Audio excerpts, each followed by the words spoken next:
Esta é a nossa escola, escola dominical. Esta é a nossa escola, uma escola sem igual.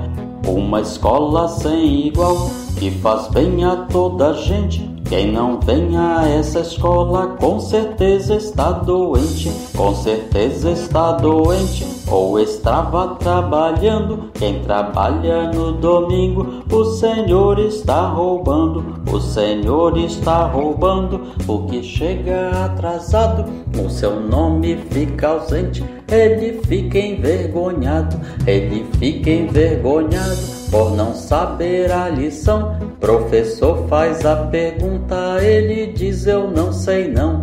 Ele diz eu não sei não. Professor vai ensinar, ele senta no seu banco e começa a cochilar. E começa a cochilar. E não ouve o relatório, com certeza ele pensa que essa escola é um dormitório. Vamos, pois, meus irmãos, viver como bons cristãos, combater a negligência e plantar consagração.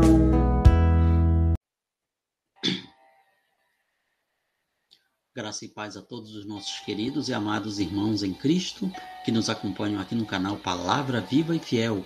Vamos para a nossa 8ª lição desse trimestre, ainda no livro de Esther, agora nos capítulos 3 e 4. Nosso assunto da lição, a trama de Amã contra os judeus. Nossos objetivos são compreender que o ódio pode ter consequências desastrosas. O que tem a ver o ódio com essa lição? Tem a ver que a trama deste vice-rei, Amã, foi motivada pelo ódio. Um ódio que nós vamos encontrar ao longo da história contra o povo judeu em vários momentos. Um ódio que nós podemos ver, por exemplo, recentemente, na Segunda Guerra Mundial. O ódio que Adolf Hitler tinha pelo povo judeu era como o ódio deste personagem, Amã, contra o povo israelita. E este ódio trouxe consequências desastrosas para ele. Aprendemos, então, que o ódio pode ter essas consequências. Também um dos nossos objetivos é entender a tragédia que iria acontecer sobre a comunidade judaica daquela época por causa da prepotência e ódio de um inimigo. E, finalmente, precisamos, nessa lição, perceber a providência divina na decisão de Esther em arriscar-se pelo seu povo. Então, dentro ainda desta lição, nós temos o nosso textuário em Esther, capítulo 4, versículo 14. Porque se de todo te calares agora, de outra parte se levantará para os judeus socorro e livramento, mas tu e a casa de teu pai perecereis. E quem sabe, se para conjuntura como esta é que foste elevada a rainha. A nossa verdade prática nos fala que Deus é fiel no cumprimento de todas as suas alianças e promessas, para com aqueles que o temem e guardam os seus mandamentos. Nossa leitura bíblica em Esther, capítulo 3, versículos 1 a 11, capítulo 4, versículos 12 a 17. E os nossos hinos sugeridos da harpa cristã são os de número 372 e 459. Muito bem.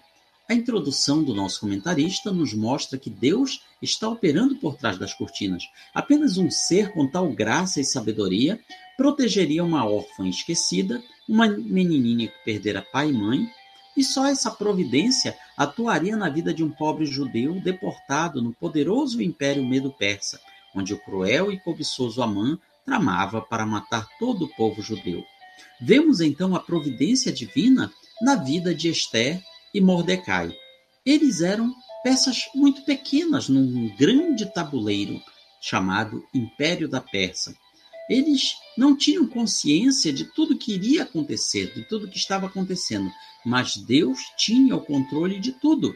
E Deus não revela a eles seus planos, porém os coloca como peças neste plano. O primeiro tópico nos fala sobre a trama de Amã. Entra em cena agora um novo personagem, Amã. A sua posição era elevada no Império Persa. Ele era o grão-vizir ou primeiro-ministro, a quem os oficiais inferiores tinham de prestar obediência. Porém, havia um problema entre ele e Mordecai. Todos se inclinavam e se prostravam diante dele, menos Mordecai. Por que Mordecai não fazia isso? Alguns entendem que isso era por causa da inimizade ancestral que existia entre os dois. Afinal, Mordecai era do povo judeu, enquanto que Amã era de um povo que no passado tinha sido inimigo do povo judeu. Veja, portanto, o quanto essa situação colocava um contra o outro. Outro motivo pelo qual eles poderiam estar com esse problema entre eles era que Mordecai não se curvava perante Amã, porque este reivindicava para si alguma honra divina, como faziam os reis persas. Então veja que naquele tempo você se prostrar, referenciar uma pessoa, não era um simples cumprimento, não era uma simples saudação. Aquilo que Mordecai estava se recusando a dar a Amã era algo que na religião judaica só seria prestado a Deus. Um tipo de honraria, um tipo de reverência que só era dado à pessoa de Deus. E como judeu leal, Mordecai não podia dar tal honra a um homem. O certo é que esse comportamento de Mordecai encheu Amã de fúria, de ódio. Ele encheu-se de furor. Lemos em Ester capítulo 3, versículo 5. Falamos que as consequências do ódio, elas podem ser terríveis. As pessoas acumulam ódio no seu coração sem motivo, muitas vezes. Existem pessoas que são como uma verdadeira caixinha de ódio, que só vai coletando todo tipo de aborrecimento, de iras, de ódios, traumas e complexos, até liberar para o mundo de uma forma cruel. E esse ódio ele pode ter consequências terríveis na vida da própria pessoa e na vida das pessoas que a cercam, sua família, seus amigos, seus vizinhos. De maiores ou menores formas, o ódio leva as pessoas para mais longe de Deus, para longe dos caminhos do Senhor. E com Amã não foi diferente. Ele teve o mesmo sentimento odioso que nós vimos, por exemplo, em Hitler durante a Segunda Guerra Mundial. O seu ódio ao povo judeu o levou a planejar algo que é muito falado nos dias de hoje: genocídio. Ele planejou o genocídio de toda a raça judaica, não apenas de Mardoqueu, não apenas de Mordecai, mas de todos os judeus que estavam espalhados pelo Império Persa. É bom lembrar que o decreto do rei Ciro, muitos anos antes, já tinha permitido que eles voltassem para a sua terra.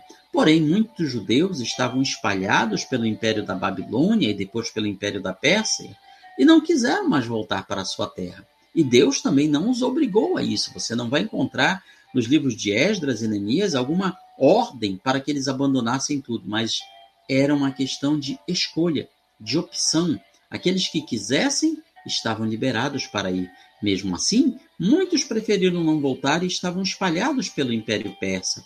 Então veja que para conseguir o seu intento, Amã precisava da autorização do rei. E ele faz isso.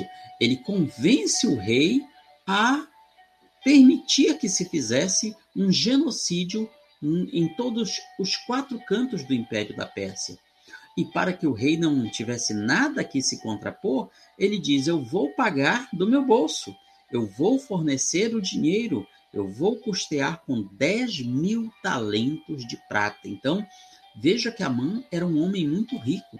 Diz aqui o nosso comentário que 10.000 talentos de prata eram cerca de 25 milhões de reais aos custos de hoje. Amã talvez tivesse quase isso nas suas reservas, então ele era alguém muito rico, multimilionário. Custaria muito dinheiro obter a ajuda de tanta gente disposta a executar as comunidades dos judeus. Então não era um plano que aconteceria de uma hora para outra. Não era uma matança indiscriminada, mas algo planejado. Nós podemos ver, utilizando novamente um paralelo histórico, com a chamada solução final de Adolf Hitler, que transformou a Alemanha numa máquina muito bem preparada, muito bem azeitada, com a única finalidade de destruir todos os judeus da Europa. Isso envolvia tempo, dinheiro, organização, recursos. Então, assim como Hitler, Amã preparou tudo isso, custeou do seu bolso para que o tesouro do rei não tivesse nenhum impacto. e ainda cativou o rei dizendo que as propriedades confiscadas das vítimas aumentariam o tesouro real. Ou seja, ele estava dizendo ao rei: você não vai gastar nada e ainda vai lucrar muito com as benesses dessas pessoas. Fazendo novamente um paralelo histórico, durante a Segunda Guerra Mundial, a perseguição que Hitler fez aos judeus, as propriedades, bens que os judeus da Europa tinham e que foram tomadas pela Alemanha nazista. Veja ainda que para que o rei ficasse convencido do sucesso do seu plano, Amã usa de subterfúgios e mentiras. Ele faz 3 acusações contra os judeus. Primeiro, que eles eram um povo espalhado pelo Império Medo-Persa. Isso em si não era crime. As leis são diferentes das dos outros povos. Isso também não era crime. Afinal de contas, o Império Persa daquela época, muito diferente dos persas da atualidade, incluíam e eram tolerantes em relação a muitos grupos minoritários. Agora, quando ele fala, esse povo não cumpre as leis do rei, tal acusação era inverídica. Veja que Amã convence o rei, induz o rei em erro para que o rei, assim, assinasse o decreto que Amã tanto desejava. Com isso, passamos ao próximo ponto. Decretada a morte dos judeus. O édito, o decreto, é publicado.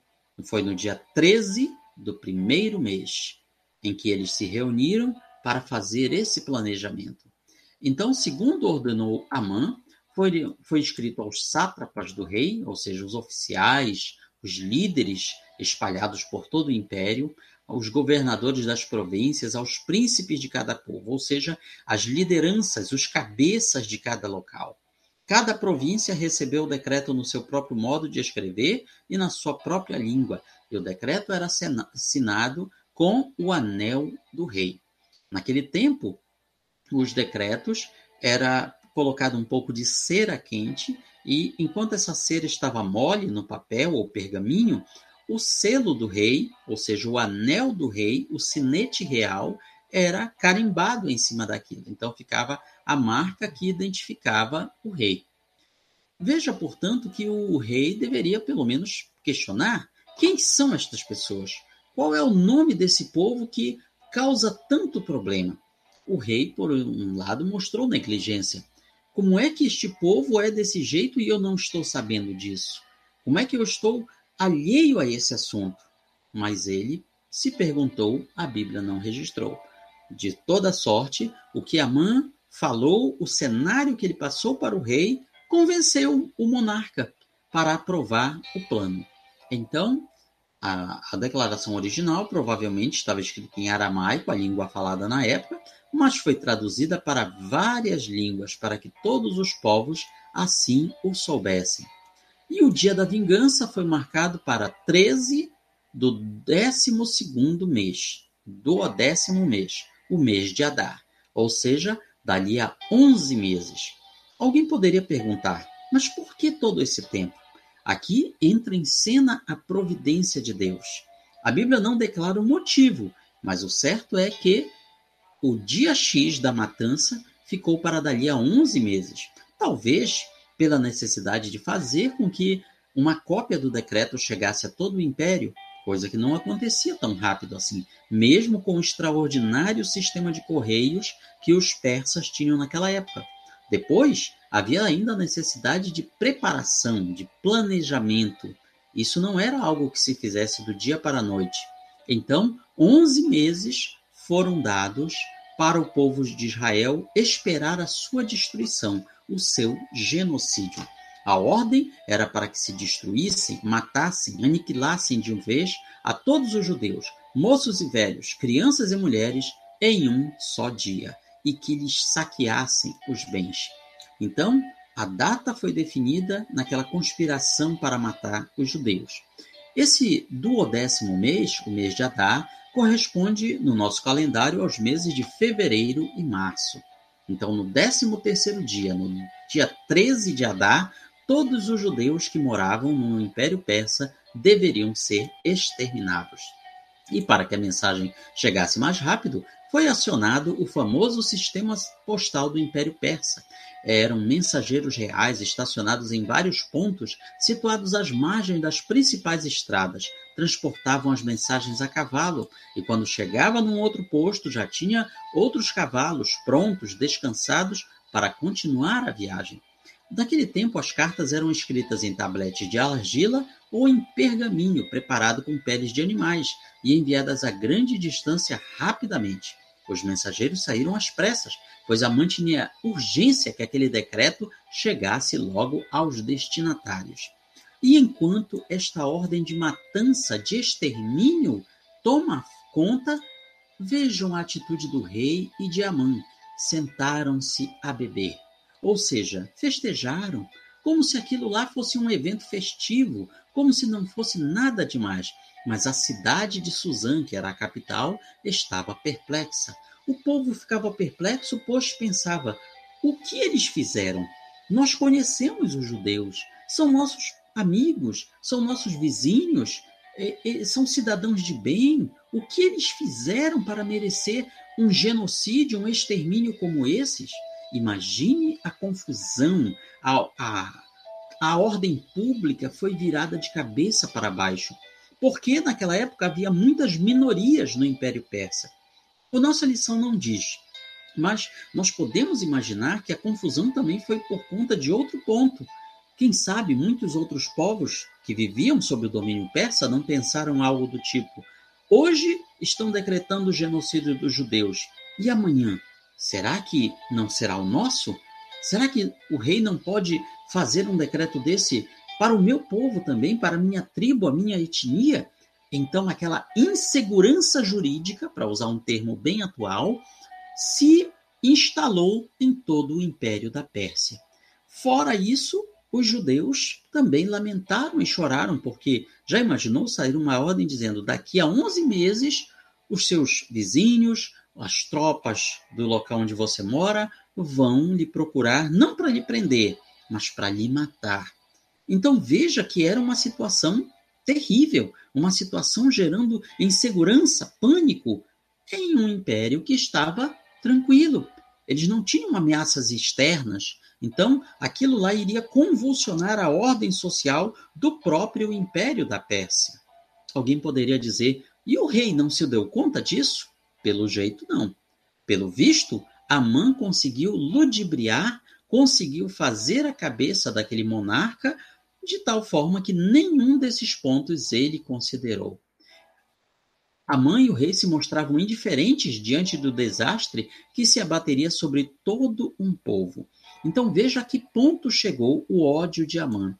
Ele poderia simplesmente falar ao rei para que repreendesse Mardoqueu, para que até mesmo destituísse Mardoqueu do seu posto, ou enviasse para outro lugar longe do palácio, um lugar onde ele não o visse, mas o ódio de Amã era tão grande, tão gigantesco, que se voltou não apenas contra Mordecai, mas contra todo o seu povo. Veja, portanto, como o ódio pode ser terrível e destruidor na vida do ser humano. É por isso que temos que vigiar grandemente o nosso coração, para que não deixemos o ódio tomar conta da nossa vida também. A Bíblia nos fala: irai-vos e não pequeis. Então, irar-se não é pecado, mas deixar que aquela ira nos domine, essa sim é um pecado muito grande. Por outro lado, a providência divina também é vista com clareza nesse fato desse prazo de 11 meses até a execução do decreto. A mão invisível de Deus agia, controlando até a data escolhida, para dar tempo de impedir aquela sandice, aquela loucura arquitetada por Amã. Dessa forma, Deus, mesmo em meio à dificuldade e à luta, fez também com que a sua providência valesse a pena.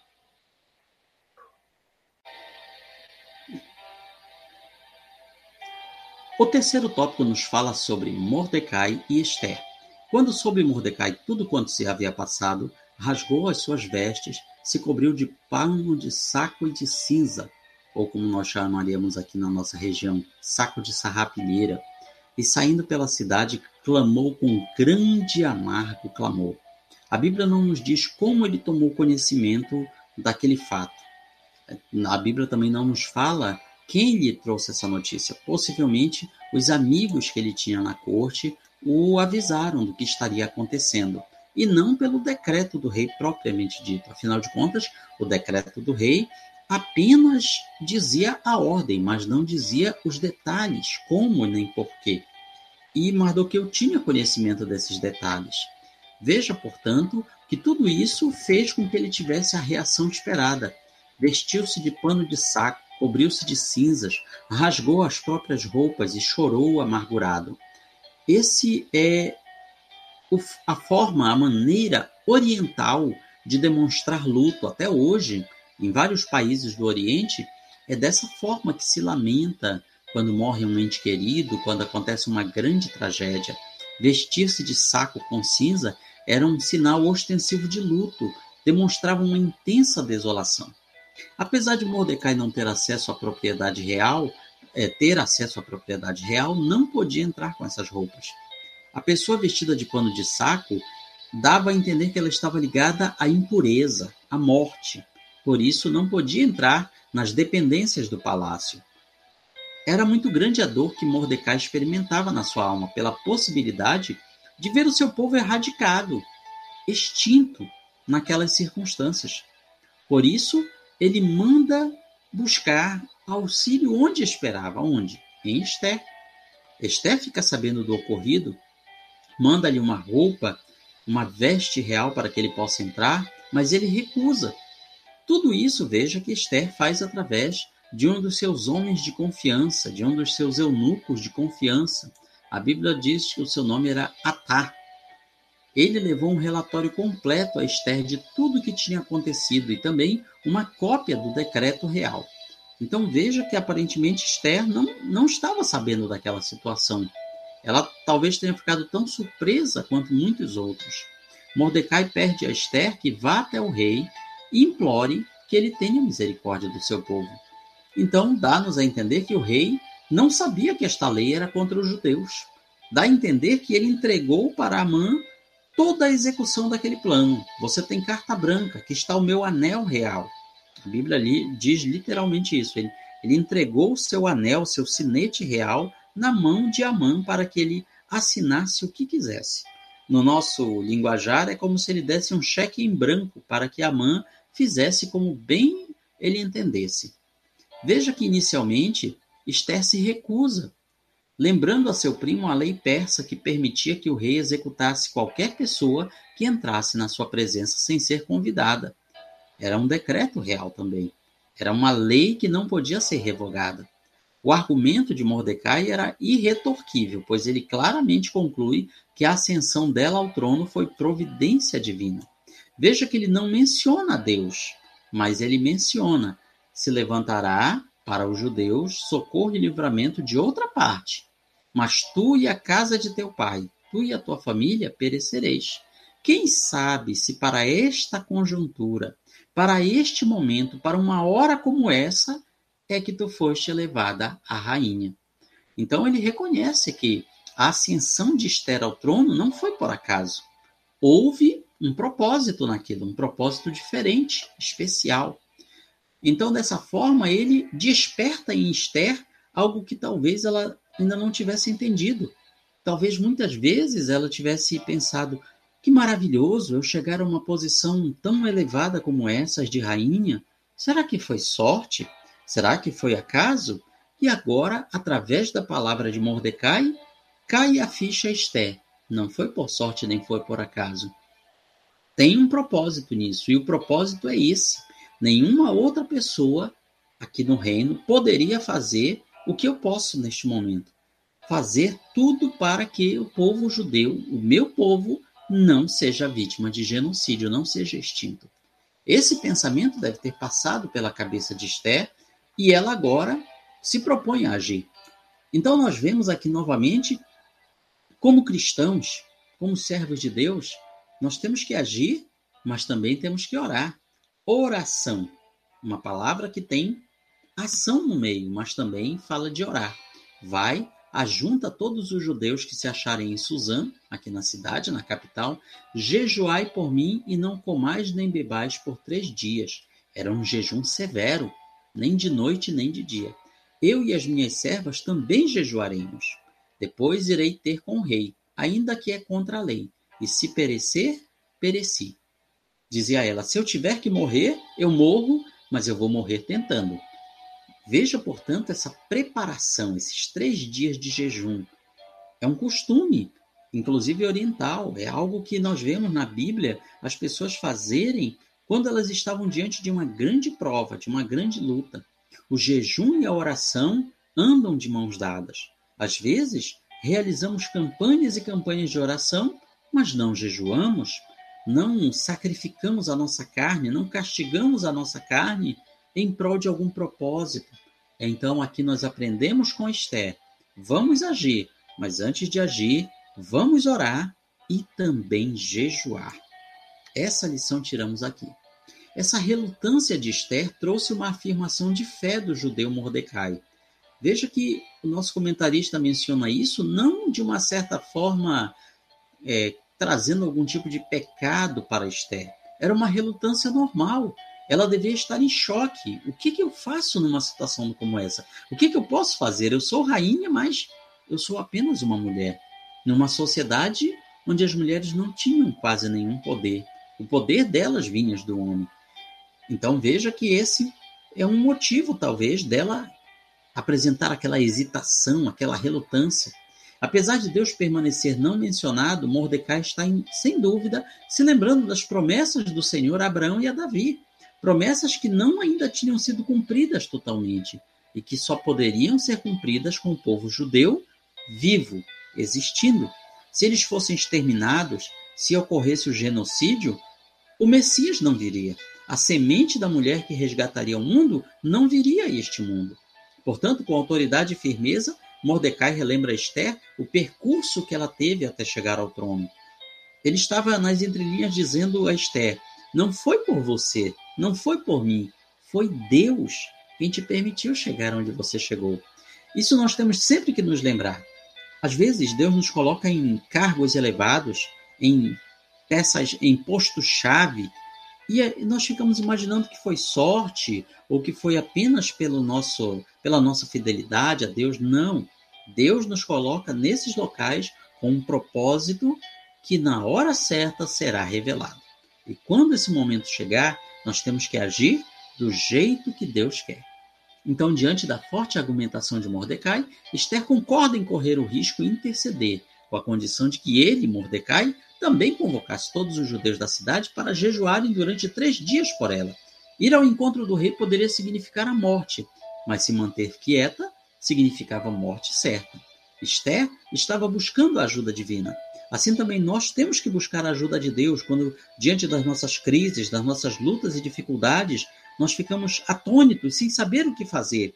Mas Deus é poderoso para nos orientar, para nos dirigir, para guiar nossos passos, se nós orarmos e jejuarmos.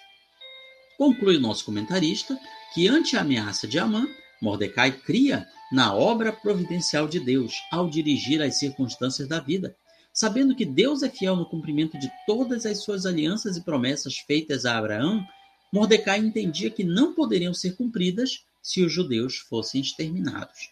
Então veja que Abraão, Isaque e Jacó receberam promessas do Criador em relação à sua descendência. E essa promessa precisava ser cumprida com o povo de Israel vivo, existindo. Este, portanto, foi o grande momento do livro de Esther em que estava-se diante de 2 caminhos.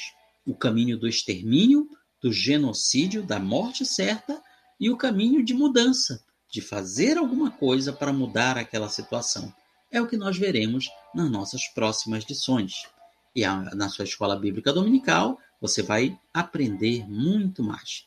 Visite também a nossa página na internet, nosso blog palavravivaefiel.blogspot.com, e você poderá baixar gratuitamente esta e muitas outras lições da Escola Bíblica Dominical. Deus abençoe a sua vida em nome do Senhor Jesus Cristo.